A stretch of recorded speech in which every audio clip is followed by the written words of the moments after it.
Sorry, sebenarnya tadi pagi untuk update ini tapi WiFi itu tidak bagus tadi, sangat-sangat jelek jadi nggak bisa untuk buat video. Oke, lumayan lah ini siang ya, lumayan siang pada tanggal 17 ya. Kita melihat dari sisi GBP, Euro, dan Gold. Sebentar lagi, tapi goldnya kayaknya nggak ada yang bagus. Tapi kali ini harus kalian ketahui, dolar mencapai kondisi overbought, masih siap untuk bergerak. Maksudnya bergeraknya itu kembali menunjukkan taring ya. Greenback menguat terhadap sebagian besar rival utama, mencapai tertinggi baru 2021 terhadap mata uang bersama. Dolar sebagian didukung oleh suasana pasar yang suram, kemudian oleh data AS yang optimis. Kalender ekonomi makro sedikit sibuk pada hari kemarin ya. Inggris menerbitkan angka ketenagakerjaan yang menunjukkan bahwa mereka yang mengklaim tunjangan pengangguran turun sebesar 14,9 ribu. Sementara tingkat pengangguran ILO untuk 3 bulan hingga September berkontraksi lebih dari yang diantisipasi menjadi 4,3%. Pendapatan rata-rata pada periode yang sama naik 4,9%, tidak termasuk bonus, dan 5,8% termasuk bonus. Jadi dari sisi US sendiri, tunjangan pengangguran turun, mengartikan bahwa pengangguran di tempat itu sudah banyak yang bekerja. Itu membuat mata uangnya membaik ya, atau mata uangnya bagus, negaranya bagus. Terus lanjut, UE menerbitkan estimasi kedua produk domestik bruto Q3-nya yang dikonfirmasi pada 2,2% QoQ. Perubahan pekerjaan pada kuartal yang sama naik 0,9% mengalahkan ekspektasi. Akhirnya AS merilis angka penjualan retail dan produksi industri September yang lebih baik dari yang diantisipasi. Lebih lanjut mendukung greenback. Sementara itu harga gas UE naik lebih dari 12% karena Jerman menangguhkan sertifikat Nord Stream 2 ya. Ketenagakerjaan geopolitik di Eropa meningkat dan harga gas yang lebih tinggi tentu akan mempengaruhi inflasi. Pasangan Euro USD diperkirakan di sekitar 1,1320, sementara GBP/USD stabil di sekitar 1,3430. Mata uang terkait komoditas melemah vs greenback meskipun mereka bertahan dalam level yang sudah dikenal. Emas mencapai tertinggi baru multi bulan di 1877,15, tetapi ditarik kembali untuk ditutup di zona merah untuk hari kedua berturut-turut di zona harga 1850.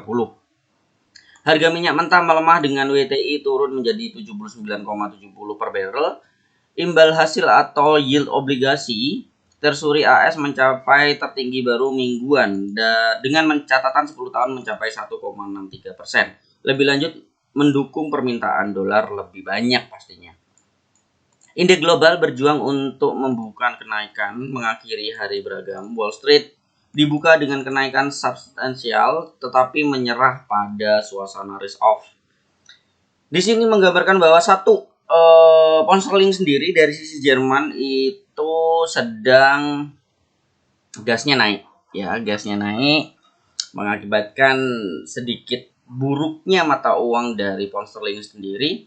Nah, di sini kita terlihat banget bahwa dia sudah mencoba untuk naik sebentar atau koreksi. Kalau kita menggunakan Fibonacci, kita bisa melihat dia ada di sekitaran 50% atau 0,5% level Fibonacci. Dan sekarang sudah mulai naik lagi kalau dilihat dari candle-candlenya dan volumenya sudah banyak volume yang menunjukkan kembali turun. Jadi kemungkinan besarnya bisa lebih turun lagi dan lebih panjang lagi ya. Apalagi dari sisi Jerman sendiri seperti itu. Terus kita melihat Euro USD ya, pair segala umat. Waduh. Ini benar-benar sudah lebih dari target kita yang 1.13 ya. Lebih dari target kita 1.13 dan dia masih turun panjang banget. Jadi kalian yang averaging jangan berharap lebih. apalagi dengan fundamental yang seperti ini. Apalagi juga EU sangat UE sedang buruk-buruknya, apalagi Presiden Bank Sentral sendiri mengatakan sangat jelek ya, negatif banget. Jadi kemungkinan besar mungkin bisa turun, bisa terjadi, tapi menurutku ya hold wait and see aja kalau kalian tidak mengambil dari awal sell-nya. Untuk di saat ini agak berhati-hati ya untuk Euro USD. Tapi kalau yang averaging ya semoga aku doakan dia kembali lagi lah. Paling nggak 50%, tapi nggak bisa menjanjikan, bisa aja cuma 23% kayak kemarin atau 25% kayak kemarin terus kembali turun lagi, bisa jadi kayak gitu. Oke, kita sekarang lihat gold. Gold dulu kita lihat di sini. Gold kemarin sempat turun, sempat turun beberapa hari ya. Turun lebih dari 2 hari yang lalu. Itu sekarang ada di 1852,60 per try on. Ya intinya 1850 lah. Tetapi bukan berarti ini waktunya turun ya untuk masalah gold, karena dari sisi dunia atau geopolitik sendiri sedang memanas dan tidak kestabilan harga membuat gold ini diminati, instrumen yang sangat diminati untuk menjaga, untuk mengamankan nilai aset kita ya, contoh uang itu benar-benar dikejar oleh investor, karena daripada menduga-duga sesuatu yang belum pasti atau investor itu masuk ke contoh investor di euro ya, contoh investor di euro atau orang-orang di euro di Eropa sana yang menggunakan mata uang euro, mereka ketika tahu bahwa keadaan negaranya itu memburuk atau keadaan negaranya mengatakan bahwa lagi adanya dampak negatif, apalagi kena corona, gelembung corona ya yang saat ini ada di Eropa, itu kebanyakan mereka menyimpan asetnya dalam bentuk gold daripada mata uangnya makin melemah ya. Jadi itu alasannya kenapa gold ini dicari banyak orang, walaupun dia tidak masuk forex, tapi untuk mengamankan nilai aset kebanyakan masuknya ke emas itu. Terus WTI, tadi ada satu WTI tentang WTI atau oil. Kita ambil oil US oil aja. Ya, US oil kata lihat sempat turun di tadi bilangnya 79, sekarang ada di 80 ya, naik sedikit. Menurutku ini black gold ini sedang terjadinya koreksi sedikit yang menyebabkan sideways ya. Tapi kalau kita lihat dari sisi technical analysis, kemungkinan besarnya masih akan diminati lagi atau masih bisa naik lagi, walaupun tidak bisa dikatakan bagus, karena sideways ini lebih baiknya sih tidak masuk ya untuk WTI. Kayak gitu, itu untuk WTI.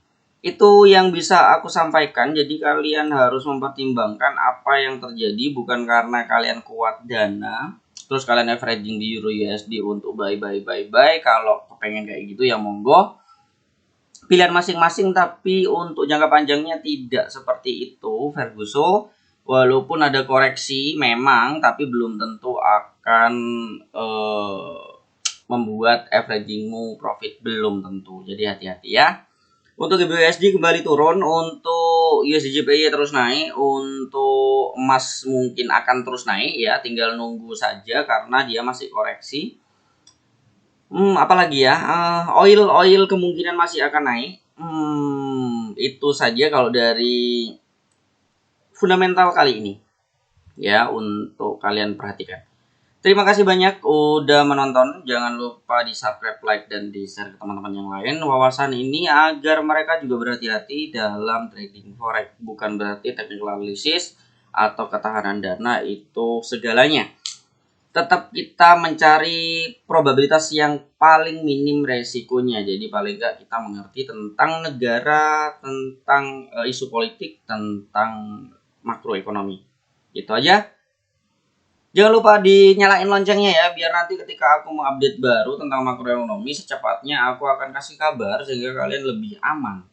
Lebih aman, lebih bisa melihat keadaan negaranya walaupun kalian belum tahu atau belum belajar tentang fundamental analisis. Semoga bermanfaat aja. Oke. Saya Hanasan Prayoga. Happy trading dan happy investasi. Bye bye. Muah.